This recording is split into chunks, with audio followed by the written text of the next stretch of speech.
Well, I suppose in one sense I do have something in common with Philip, and that is, although on a more plebeian level, he was known internationally as a poet and librarian, and I've been known similarly, as Anthony indicated, as a magician and a scientist. And that combination is not terribly common. I remember soon after I came here, the then Vice-Chancellor, Brynmore Jones, later to be knighted, used to tell the story of how he went to a very prosperous Midwestern US university and was swapping ideas about the developments of their respective universities.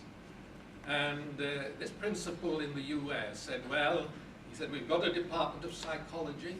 He says, we've got a department of ceramics. Our next plan is we're going to have a department of psychoceramics. Now at this, Brynmore expressed somewhat surprise, and the principal said, yes, that's the department we're going to put all the crackpots in. And I suspect that if that had arrived in Hull, I might have been a suitable candidate. Earlier today, this morning, I bumped into a friend of mine, an Egyptologist. You know, one of those fellows who digs up all sorts of odd things in Egypt. And he said to me, where are you going? I said, well, I'm going to the AGM of the Philip Larkin Society, and then this afternoon I've got to give a lecture. He said, good Lord. In that case, you'd better take a talisman with you. And he gave me something very special. Nothing less than the scepter of King Tutankhamun. And this scepter has such remarkable properties that if I were to tell you, quite frankly, you just wouldn't believe. Oh, it started already. The curious thing about the scepter is it has the power of defying gravity. Not only will it defy gravity, it will also move in a horizontal direction. And if you don't agree that this next is the most wonderful thing you've ever seen, I shall not blame you. But of course, by this time, you are wondering what's inside the little black bag, and that's a very fair question. So we'll take that right away. The scepter displays its remarkable properties only so long as it is out of contact with the human hand. So, having touched it, I must now very carefully wipe it free of all contaminating traces. And then, once again, we see the scepter defies gravity. It also moves in a horizontal direction. All of which goes to show that the scepter of King Tutankhamun always rises to the occasion.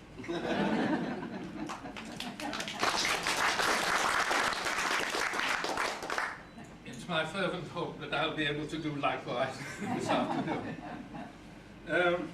I first met Philip Larkin in 1963. The previous year, I'd been appointed the Foundation Professor of Biochemistry at Hull, the Reckitt Professor, as Anthony mentioned, the Dettol Professor to you, and I couldn't take up appointment until the following year because I had commitments in Glasgow. But during that interim period, it was necessary, starting a new department, to create what was known as a first equipping list. At that time, universities were funded by the University Grants Committee, and each new professor with a new department could create a wish list, from the most expensive equipment to the merest test tube. This was then submitted to expert external assessors, and eventually you got back something that had been cut, obviously. Well, this involved several trips to Hull in this interim period. And on one of them, I received my first command to meet the librarian in order to discuss the needs of the new department. I first found that he was not in favor of departmental libraries. Fair enough, because the Hull campus is a very compact one. But I think this was exacerbated by the fact that from the huge windows of his office, looking straight across the campus, he could peer into the huge chemistry department library, which was obviously a running saw.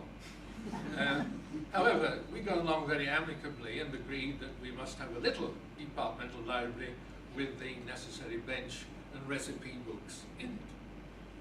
Well, after that, then eventually, of course, I arrived in Hull. And what occurred next was that within just a few months of arrival, The Whitsun Weddings was published. And I bought a copy, and in my then naivety, I popped it in an envelope with a little note. Dear Dr. Larkin, would you be so kind as to inscribe this for me? And he did, came back.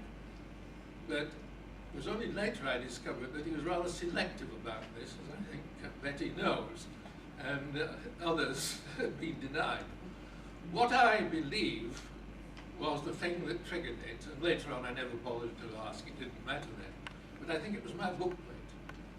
Because, it's already been indicated, I assembled quite a large library of books on conjuring and magic, as well as scientific books. And I wanted a bookplate that I could use equally in scientific and magic books. So I created a bookplate that depicted a 16th century alchemist working at his bench, and on the bench a copy of a book, John Baptista Porter's Natural Magic of 1658, a book which incorporates both scientific experiments and also some magic. So I hope you'll be able to see this. There is the bookplate with the focus on that. With the alchemist, there's the book. Inscribed for Eddie Dawes, Philip Larkin, and then in parentheses, not a bad likeness. And so I think it was that cemented Philip's interest in my magical activities. I should have mentioned that professors in new departments at that time were entitled to a £2,000 grant in order to stock the library with books in their particular field. My first acquaintance with the library committee came in 1966 when I was appointed the representative of the science faculty on that body, and subsequently continued when I served as Dean of Science 68 to 70. However, in 1967, Philip had conceived the idea of setting up what he called a library users consultation board to liaise with academic library users and the student body. He invited me to be his chairman. Unfortunately, it was a rather short-lived venture. The Students' Union nominated as one of their representatives a character who flouted every library regulation. And Philip and his library colleagues refused to sit at the same table. I tried my best, but I failed. Intransigence reigned, and that body collapsed. But a little later on, there was a similar sort of committee which did flourish. I wasn't involved in that one. This one was the Library Users Subcommittee, which reported directly to the Library Committee. Possibly because of these earlier involvements with library affairs and Philip's awareness of my bibliophilic interests, he approached me in 1974 to ask if he might nominate me as chairman of the library committee. I acquiesced, and so began the chairmanship of the library committee, which was 11 years of close collaboration with him, ending only, of course, with his death. During that time, I served as Pro-Vice Chancellor for a 3-year period, but Philip was most anxious that I didn't come off the library committee while I fulfilled that role as well. He could be very persuasive. Now, the reissue in 1985 of All What Jazz gave him an opportunity to commemorate his 10 years hard, and with deep gratitude for his support during them, the hard labor of being chairman. And mentioning jazz here, if I can just interject a little anecdote. A friend of mine, John Postgate, the son of Raymond Postgate, some of you may remember, writer, was up at Oxford, but not at the same time as Philip. But John Postgate became the professor of microbiology and the director of the nitrogen fixation unit at the University of Sussex. And the important thing was he was a jazz fiend. And I had him coming to give a scientific lecture in the department. And that evening I fixed up for John and Philip, myself, to have dinner together in the university. And they could swap their jazz anecdotes. The interesting thing about Postgate was that when he graduated from Oxford, he was all set to join Chris Barber's jazz band, where a saxophonist. But unfortunately, he got appendicitis. And by the time he'd recovered, the post had been filled. So instead, he became a scientist. And there you see a record of the jazz nitrogen fixation dinner. It wasn't a bad menu either. Philip, oh, play that thing. And thanks from Postgate. The library committee, as it existed during the period I was involved, was, after the Senate, the most powerful academic constituted committee in the university. The Vice-Chancellor sat on it, and all the deans of the faculties, as well as representatives from lecturing staff and others. It met 5 times a year during term time on Monday afternoons at 2 p.m. And I think most of you have been on archival or other trips into the university know the library committee room next door to Philip's office. That's where the committee met, committee room obviously, but there was a ritual at 10 a.m. on the same morning. The chairman, the secretary, that is Philip, his deputy librarian, initially Brenda Boone, and later Tom Graham, and then David Baker, all of whom became librarians in their own right. Brenda, of course, becoming the first female librarian in the University of Edinburgh's 500 years existence. Tom went to York, and David went to East Anglia. Well, at the briefing meeting in the morning, we go over the agenda, and any particularly troublesome items would be identified and appropriate steps taken where required. And we met for this briefing meeting in Philip's office, overlooked by the photograph of Guy the Gorilla and stonily eyed by the ceramic frog come toad on his desk. At committee meetings themselves, Philip sat on my left-hand side, and we had this curious situation of the chairman with a deaf aid and the secretary with a deaf aid side by side. And it always evoked in my memory the old music hall joke, lady with deaf aid in left ear wishes to meet gentleman with deaf aid in right ear. Object stereo. I suppose that would be politically incorrect these days. Right, well, as Philip got increasingly deaf, as I have done, and started to wear 2 hearing aids, then we started to get the problem of feedback. The proceedings would be punctuated by high whistling sounds. Now, although Philip had proclaimed that, I quote, the minute as an art form has its limitations, the Library Committee minutes were always written in extensive and excellent prose, models of clarity and style. And so there was much concern when a new Vice-Chancellor, Stanley Denison, issued an edict that henceforth all university minutes must be more succinct and precise. Philip grumbled to me about this, ignored it completely, and continued with his standard house style. In response to agenda items that indicated the librarian will speak, he did so in very measured tones, always emphasizing important points and summarizing with precision the crucial issues involved. From time to time, his discourse would be shall we say, leaven by an apposite quip that might bring anything from a smile to a belly laugh. And one such quip was at the very last Library Committee meeting that Philip attended before his death. It was in October of 1985. At that time, Sir Roy Marshall, the Vice-Chancellor, had just retired. And the Council of the University determined that £5,000 should be given to the library in order to purchase books on international law. But they went further than that and determined that the law collection of the library should be henceforth termed the Sir Roy Marshall Law Library.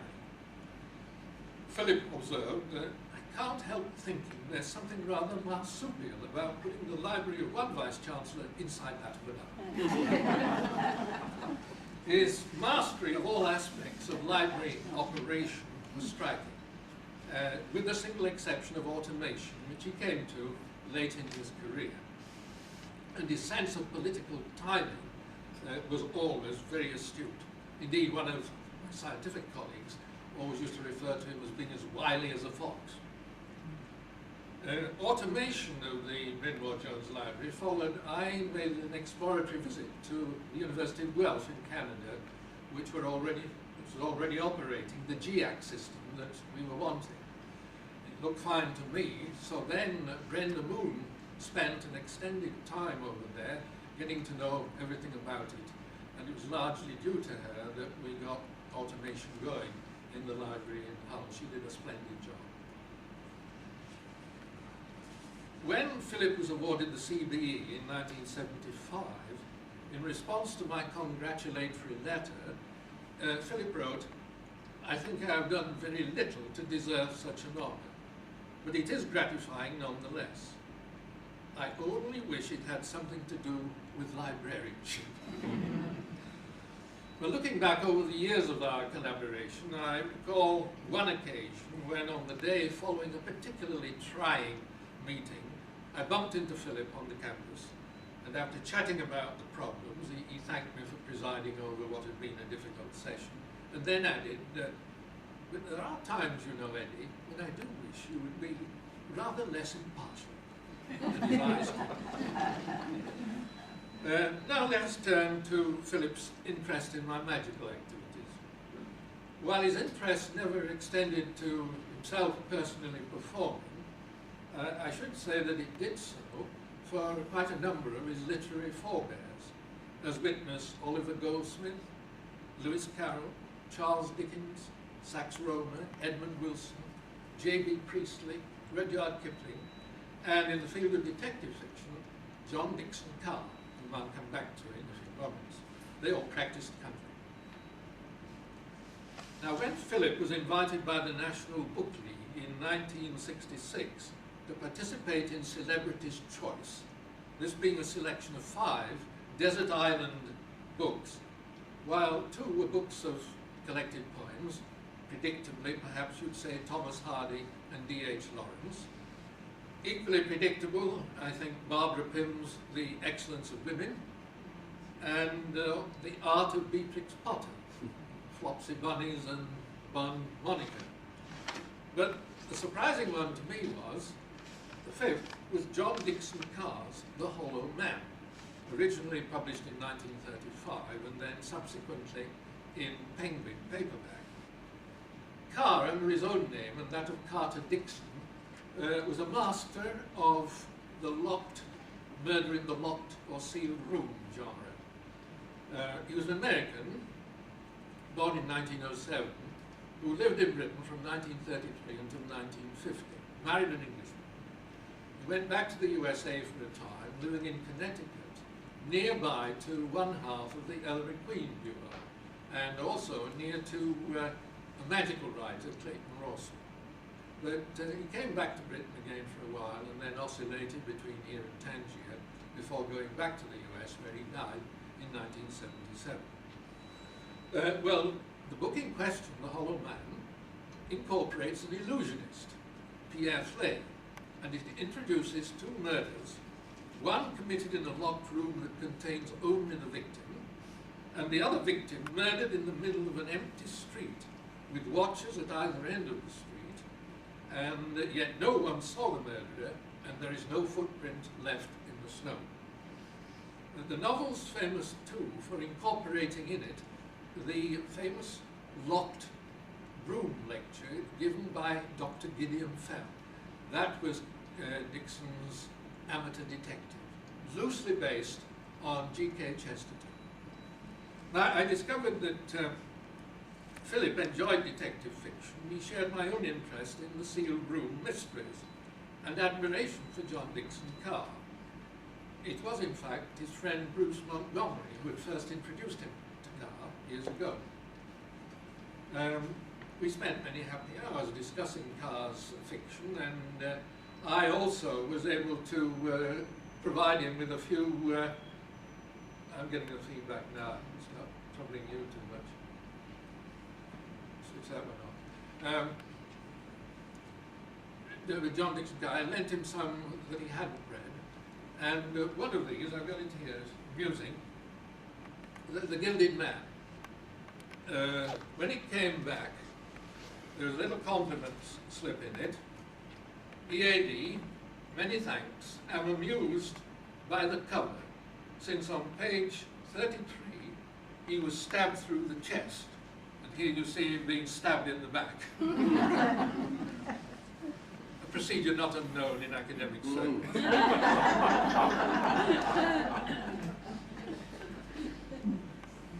Right, now, it was at a Larkin School study day that I first heard James speak of the concept of Larkin's rooms, a theme, of course, that he subsequently developed in Chapter 6 of Philip Larkin, The Poet's Plight, titled Living Rooms.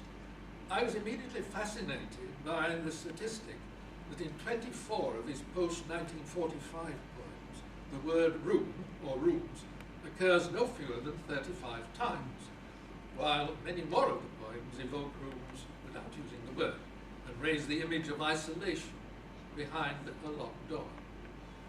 Immediately sprang to my mind Philip's interest in admiration for John Dickson Carr, who specialized in locked and sealed room mysteries. Did this stem from his own subconscious desire to be able to escape from such conditions? We don't know. When I bought Edmund Crispin's book, The Moving Toy Shop, a detective story, I was interested to see that it was dedicated to Philip Larkin in friendship and esteem. And I asked him about the background to this, and he kindly told me it. Although the story itself is set in Oxford, the plot takes as its starting point an observation that Philip had originally made in Shrewsbury on one of his regular visits to Seabrews when he was working at his first job in Wellington. And that's around 1945. And he told me that on his scamper to catch the midnight train back, he used to see one shop with its sunline still down. And Philip's report of it fascinated Bruce, and thus it was incorporated into this story. And Philip scribed on the front free end paper the background to it. You see, my report of it fascinated Bruce, and page 13, it became the starting point of this story. Let's now turn to a lady magician who became a cause célèbre in the 1930s.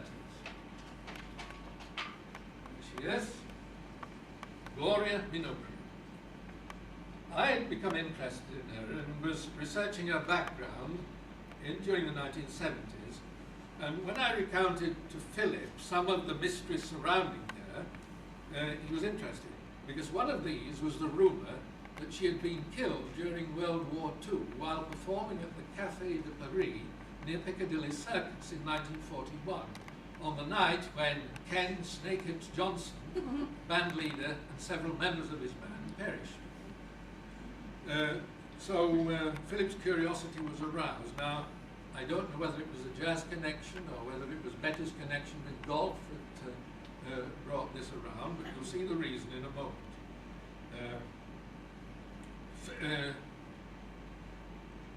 he immediately wrote to Enid Wilson, a golf editor and writer, to discover whether she could offer any additional information about Minoprio.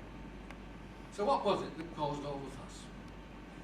Minoprio created a sensation, making headline news on the 3rd of October 1933 at Westward Ho in Devon, at the Ladies Golf Union Championship, when she flouted convention by becoming the first woman to wear trousers.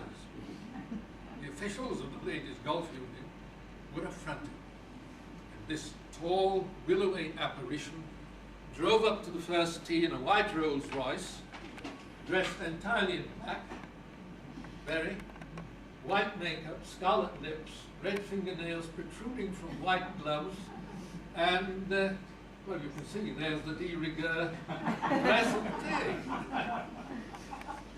And if that were not enough, she used only one club, a cleek, which of course rendered competitive golf insuperable for her as a championship basis. The Morning Post thought, I quote, "A slim silhouette was more that of a stage Mephistopheles or executioner than a player of a royal and ancient game." So that was Gloria. Here's another photograph of her. Around about 1935, she became interested in magic too. And by this time, she was married to a gentleman, well, he turns out to be a con man fellow, but who was 42 years older than she was. And because of this disparity in ages, she was always introduced as, to him as being the niece. He was the uncle, she was the niece. And he was a very wealthy man. He paid for her to have expert tuition from 4 professional magicians. And she apparently became very expert indeed. And as you see from this newspaper cutting, in 1936 she refused an offer of £2,000 for the year to perform professionally on the stage. She had a more esoteric project. She would go to India and perform her show to the Maharajas to raise money for charity. And to this end, she went to the Medical Research Council in London to ask her support, and they apparently put her in touch with some charities in India. She went off to India, but it didn't really come about because a sugar daddy took ill on the way, and they had to return before any real work was done. But to promote her visit to India, she produced a fabulous advertising brochure. This was limited to 100 copies. You can see in gold her monogram, gold silk cord, fitted in a slipcase, and in it included tributes both to her golfing and her magic, and especially on her capabilities as a conjurer.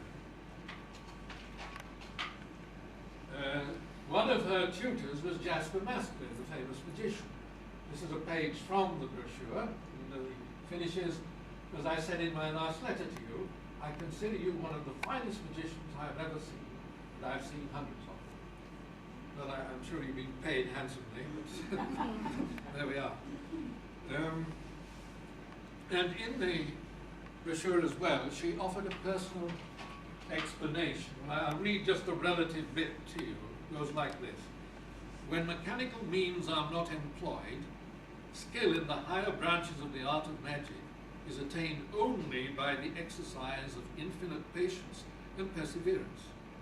And it was the years of training in this hard and searching school that made mastery of the single club, even though it was entirely unadapted to the purpose, a comparatively easy matter. When this implement became, as it were, tamed and docile in my hands, I regarded it as just one more trick added to my repertoire." So her one club golf was a kind of conjuring trick, and her outfit was not so much a modern fashion statement, it would seem later, as that of the uniform of a magician. Just to round that off, there are 2 newspaper cuttings here. She is a brilliant conjurer. She's striding off at Westwood Ho, and the photo we've already seen. And we've got here her in action doing the multiplying billiard ball trick. It starts with 1 and goes up to 4. Well, over the years, Philip took much delight in sending me news cuttings and notes about any aspects of country that he came across in his extensive reading.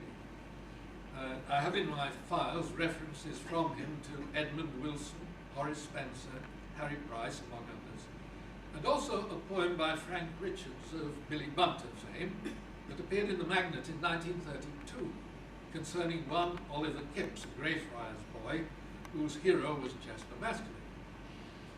Philip commented that he liked the stanza form, although he suspected it was lifted from a well-known source, adding, Gilbert and Sullivan unwittingly supplied quite a lot of his verse forms.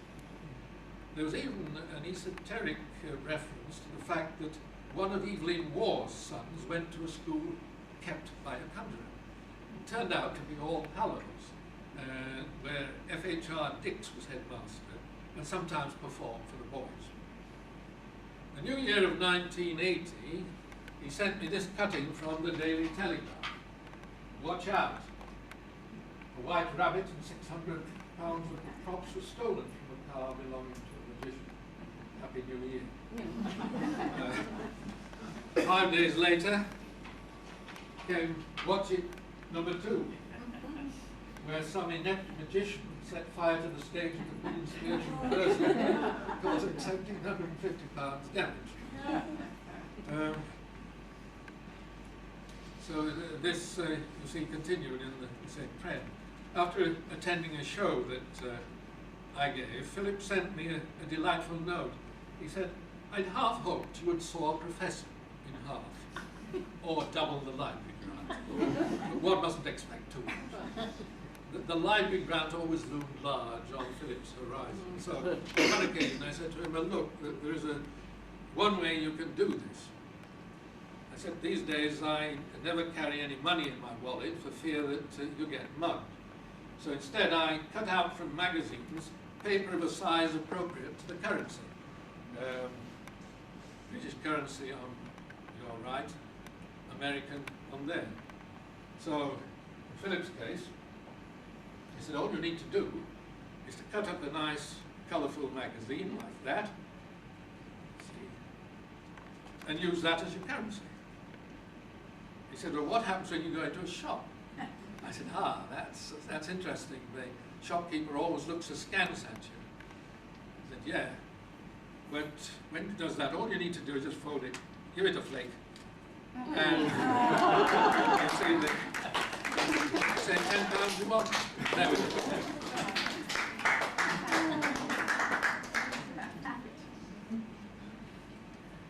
Now, my friendship with Dale Salwack, the professor of English at Citrus College in California, arose through magic. I first met him at the Magic Circle headquarters in London around about 1980 when he was performing there. And discovering he was a fellow academic, I had a chat with him and discovered that he was in Britain researching Kingsley Amis. So the natural question then, of course, well, had he got Philip Larkin in his sights? And of course he had. So in 1982, when Salwack came to stay with us for the first time in Hull, I asked Philip if he'd like to come to dinner. Now, as recounted by Andrew Motion in A Writer's Life, Philip was initially hesitant as he feared he might be subjected to discussion about his poems over dinner. But I threatened Dale Salwack if any such thing arose. It didn't. The occasion, I think, was magical in every sense of the word, for after dinner, Dale changed into full evening dress and performed his internationally acclaimed act, runs for 14 minutes, to recorded orchestral backing for an audience consisting of Philip, Amy, and myself. Philip was happy too to participate in 3 cards. There is the occasion in 1982. there with the three-card trick. In Motion's words, the longer he watched, the more he relaxed, and eventually left feeling the evening had made up for many of the discomforts he had suffered in the recent past.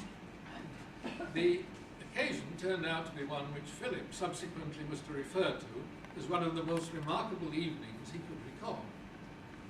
Motion went on to write, more remarkable still, in view of his certainty that poetry had deserted him, was the fact that soon after Salwak had left Hull, Larkin wrote a short poem, a lyric in the manner of Sohar.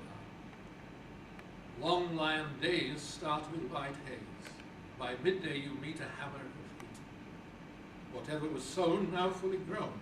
Whatever conceived, now fully laid. Abounding ablaze, oh long lion days. And Motion ends with, no matter how unassuming the poem appears, it reminds us that while Larkin grumbled about his 60th birthday, he kept faith with his work, recognizing and enjoying the fulfillment of his talent. It was fully grown and fully lived. Well, we mentioned the Philip three-card trick. I'd like to try a little card trick now. Would you like to help me? You needn't leave your seat. If I give you an invisible pack of cards there, would you like to look at them, make sure they're all right? Yeah. Take them out of the box first, that's right. And then if you will, spread them in front of you. So, can you see all the faces? You can. Good eyesight, yes. What I'm going to ask you to do, if you'll be so kind, is simply to think of one of those cards, any one you wish. You've a free choice. But don't select the Joker. Now, there's a reason you've seen the moment why I'm asking that. Have you done that? Yeah. Wonderful. Now, what I'm going to ask you to do is to project an image of the card you're thinking of towards my forehead here. And I will endeavor to name the card of which you are thinking. Concentrating. Yes, I'm getting an image. The name of your card is Philip. Well, I didn't say I'd tell you what it was. But just a moment. I've got here a pack of cards. Magicians usually have the line that in a pack of cards, all the faces are different, all the backs are the same.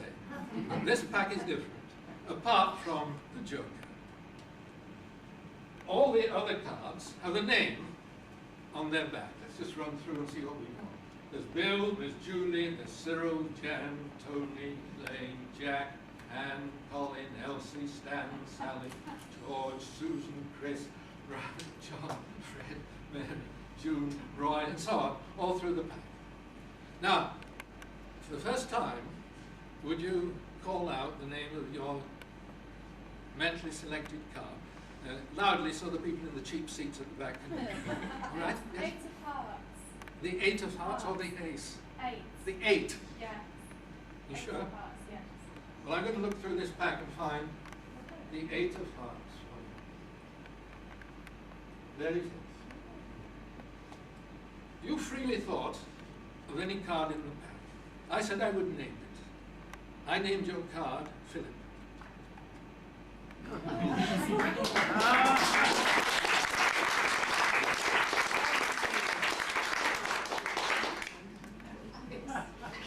So that's my Philip.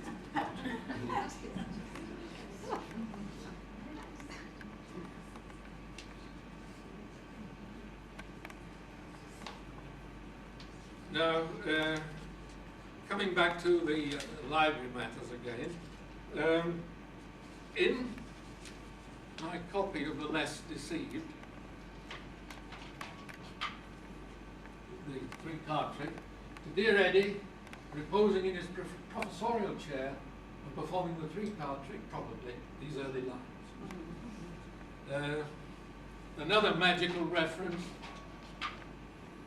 with the poetry supplement, who and brings much needed magic into academic life. A nice tribute, I suppose. And that one there, relating now to the Library Committee, whose magic has calmed our committee these 9+ years. Right, well,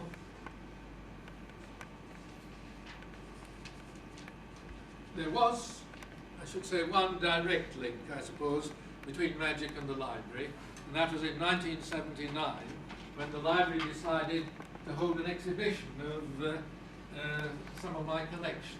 That is the cover of the exhibition catalogue, opening the door of this exhibition of books, apparatus, playbills, etc., relating to conjuring. And the next one shows just a general view of part of the exhibits there. On the subject of dinners, there's just one anecdote concerning Philip I should recount here.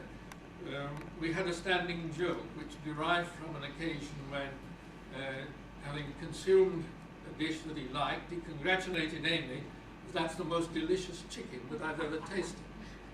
And she pointed out to him that what he'd just consumed was in fact pheasant. And so that became a standing joke as a connoisseur of fowl.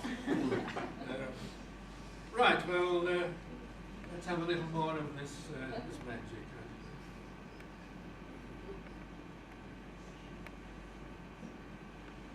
One of the items that Philip liked was a sequence that I do under the title of the little story, An Ancient Chinese Legend. So I'd like to do that for you now. So we get into gear, as it were, take ourselves back. Hundreds of years ago, on the banks of the Yangtze River, an old Chinese priest, Chao King, lived in a Buddhist temple. And like most educated Chinese, he was very fond of the game of Fanta. Often when his friends called in on him to partake of a bowl of his excellent bird's nest soup, they would find the old man in the temple garden playing with a pack of cards, as happy as a king, or if you like, a Chao King. The old man must have been something of a hypnotist, because as his friends were sitting round in the temple garden, he would ask them to relax, relax. Let their minds go blank. Think of nothing at all. And then look at the cards. And just for a moment, they would be prepared to swear, by all their venerable ancestors, that Chao King's cards were completely blank, front and back, both sides. Some of his friends were so astounded they even put on one side their opium pipes. Believe me, I'm giving you nothing other than the straight dough. Then Chao King would switch off the fluence, like that, cut the cards again, and invite his friends to draw up and take a bowl of his excellent bird's nest.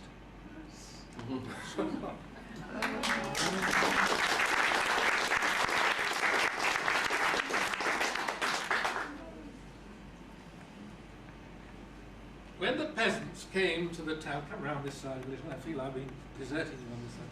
When the peasants came to the temple to pray, Chao King would ask them to believe that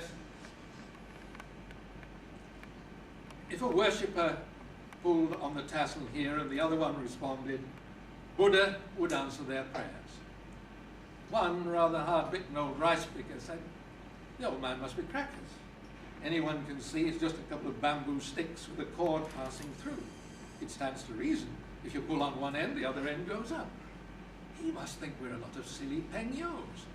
Now, I'm not quite certain of the exact English equivalent of pengyo, but Chao King evidently considered this constituted a challenge. And so he separated the sticks and invited another worshipper to pull on the tassel. And when he did so, exactly the same thing happened. "That's a bit of a pengyo," said the old rice picker. "But no, wait a minute. Wait a minute. I've got it." He said, "The cord's a bit longer than we thought, that's all. And instead of coming up here and going across the top, goes up there, down inside, across the bottom, and out here. So it stands to reason when you pull on that one, the other one goes up. Choking then took a stick in each hand and invited our old friend the skeptic to pull on the tassel himself. And when he did so, and precisely the same thing happened, he let fall a comment that had no place inside a temple. What he said was, "I'll be paying Choking then performed a miracle. First of all, he showed that the cord was quite loose in the stick. He then took hold of the bead on the other one and pulled. And as he did so, the cord passed invisibly from one stick to the other, there to there. Now, I don't know what sort of a view you take of Choking's joss sticks, but for my part, I rather concur with the old rice picker's final comment. That I must leave you to work out for yourself.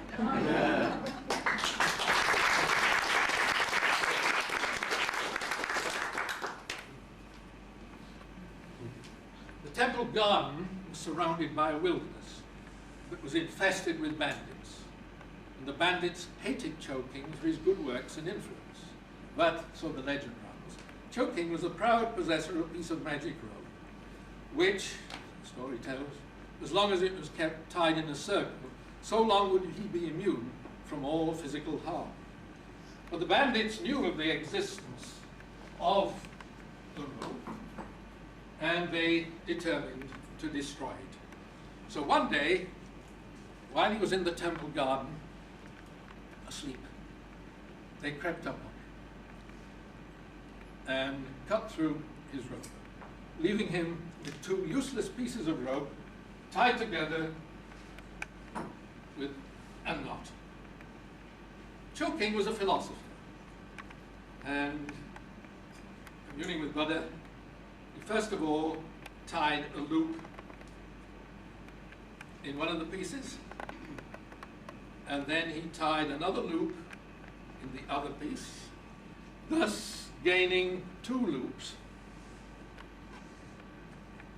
and presumably thereby doubling his immunity. But the bandits had not finished with Choking. Once again, they caught him napping. And this time, to make absolutely certain, they cut through first one loop, and then they cut through the other loop, leaving him now with just 4 pieces of rope tied together with knots. But Choking was a philosopher, and communing with Buddha, he prayed that his rope might be restored to him. And so great was his faith that, believe it or not, it was. Cut that one.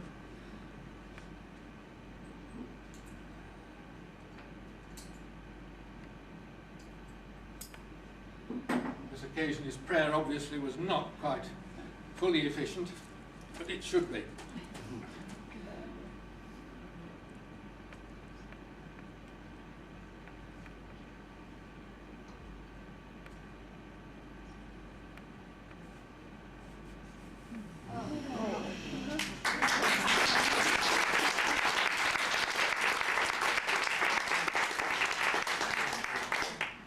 By this time, the bandits had realized the utter futility of trying to destroy Choking's rope. So they determined to destroy Choking himself. Once again, they caught the old man napping. They put the rope around his neck once, twice, and then to make absolutely certain, round again, 4 times in all. Anthony, I'm going to ask if you would like to be a bandit for a moment. Would you take hold of the loop nearest to you, down there, yes. Just pull gently, not too hard. Yes. The bandits had forgotten one thing.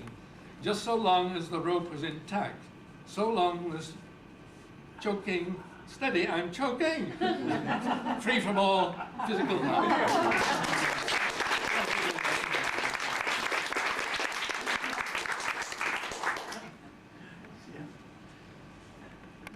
And now, to follow that one up, one that Philip liked, but this is a special request from James Booth. We continue in the Oriental mode with an item first introduced to Britain in the early 19th century when a troupe of Chinese magicians and acrobats came to Britain. They brought this trick, which had never been seen in England before. It's become one of the classics of magic, and nowadays we simply call it the Chinese rings. I've got 1, 2, 3, 4, 5, 6, 7, 8 metal rings. Would you like to examine that one and make sure that it's a solid, endless band of steel? You're happy? Good. Well, I'm going to join it onto that one like that. There you are. There's one for you, Anne, to have a look at. Anthony, you're closer, you can have a look at that. Just make sure there are no trapdoors or anything untoward. You're happy? Right, well I'll do that. Join that onto there. Got that one. And you've got 3. Would you like hang on to the 3 for a moment? That's good. And you haven't had a chance to look at one yet. There's one for you. Have you discovered any trapdoors there? No? You have. Fine, very good. Good. 2 rings, 1 ring. People ask, how do these rings come apart? They are apart. How do they join? It's simple. Someone got 2 rings joined together like this. You have them. Good. I'd like to teach you how to take them apart. Would you mind standing up just a moment so people can see? You hold them in front of you like that. Bring them to that. Breathe gently and they come apart like that. Oh, sorry, you're in difficulty because yours are fastened together like this. Not too bad. Okay, I'll take those. Take the ring nearest to you. Got it? There. See, 2 together. Drop that one over the arm a moment. Okay, there you are. Look.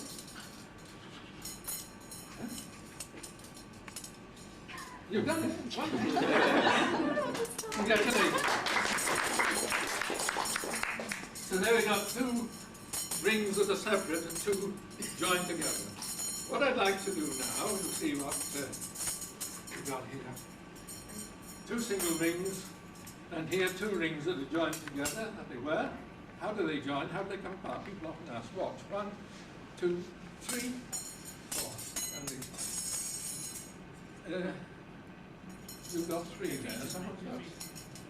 You've got a single one. Oh, would you like to join me for a moment? I'll give you another single one there. Just like to come across a little more space this side. So you have 2 single rings. I've got 2 single rings here. And what I'd like to do is teach you how to join them together. So you hold your 2 rings like that. Take the forefinger and rub gently. Yes. Now it's a well-known scientific fact that the harder you rub, the hotter the metal gets. So one drops to the other one like that. Nothing's happening now. No? Sure? Oh, it's a shame, isn't it?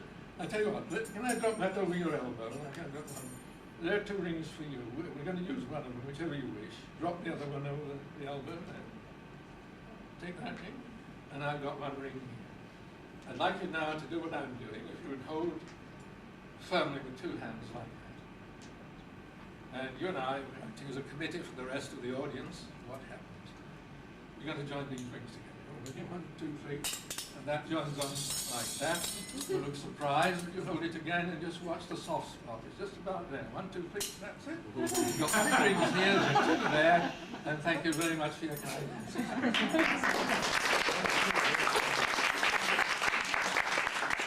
Anthony, you've got 3 rings there. Yes. I've got 3 here. Could I have those 3? Yes. That's it. Good. 3 and 3. That makes 6 and a watch chain if you've got it as big as Big Ben. If not, don't really matter. Put them down there. I'll give you those 2 back for a moment. Here we've got 4.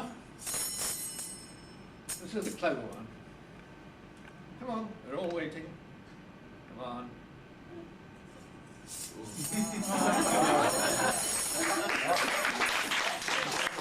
All done by years of practice and self-denial.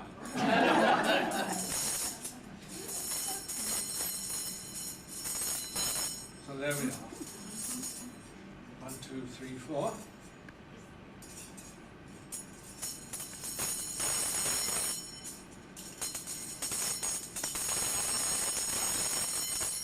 You got some there, you're doing well. Yeah.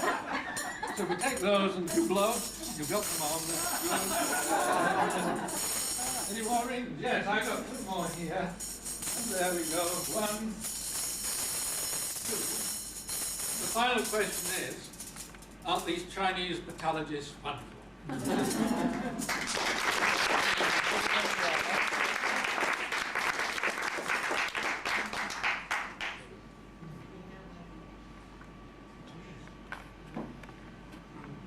Turning attention now to Philip's final years. He was drinking heavily by this time, and I recall one Monday morning meeting prior to the library committee when he remarked that he felt terrible. So I asked him what the problem was, and he said, "I'm drinking too much." I asked, "How much?" He said, "Mind your own bloody business." And then he said, "Well, actually, half a bottle of sherry for breakfast." So it was clearly not a good time.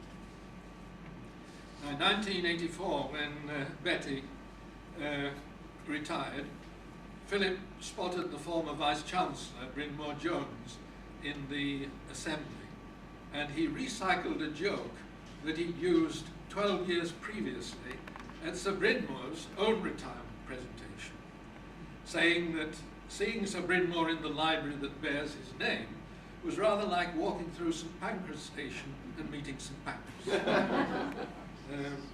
Philip had his operation in June 1985, and in late July, Dale Salwack and his wife, Patty, were visiting us. And Philip, although still weak, graciously consented to see the 3 of us. It was a Sunday afternoon. Monica didn't appear, she remained upstairs, but we had a very pleasant visit, and this is the photograph taken on that occasion outside 105 Newland Park. Let me now conclude this rambling potpourri of anecdotes and recollections and performance with a happy one that concerns my presidency of Hull Literary and Philosophical Society in its 179th season in 1976-77. There's a cliche these days that the society is neither literary nor philosophical, and I thought I could do something about the former of these, and so the chairman tried to pull rank on the secretary of the library committee. I ought to have been better, but of course he declined. But I got a charming letter declining my invitation because he found the habits of a lifetime too strong. Although, in the following year, he had the grace to send me this, which was the publication arising from his Shakespeare Prize in Hamburg. For Eddie and Amy, one speech I did make. And I think that when he went to Hamburg to collect that, that was only the second time he'd been out of Britain since the 1940s.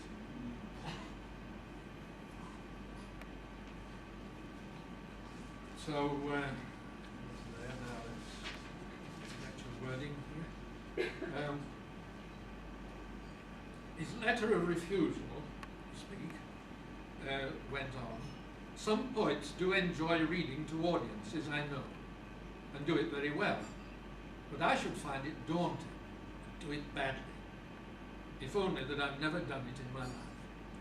And he went on to elaborate his fear that if he relented on my behalf, many long refused bodies would leap on him again. I quote, led by the Hull Literary Club, whom I have stonewalled for 20 years. And the letter ended delightfully. I hate to say no to a friend, But when the only alternative is yes, what can I do? And as they say in show business, you can't top that, and I shall not attempt to do so. Thank you for being such a lovely audience.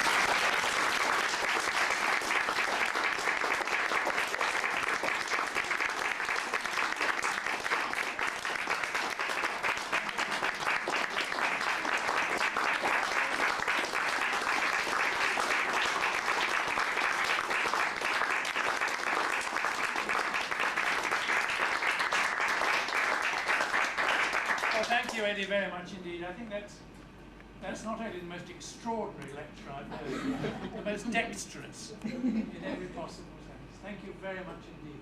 We are highly entertained. Thank you.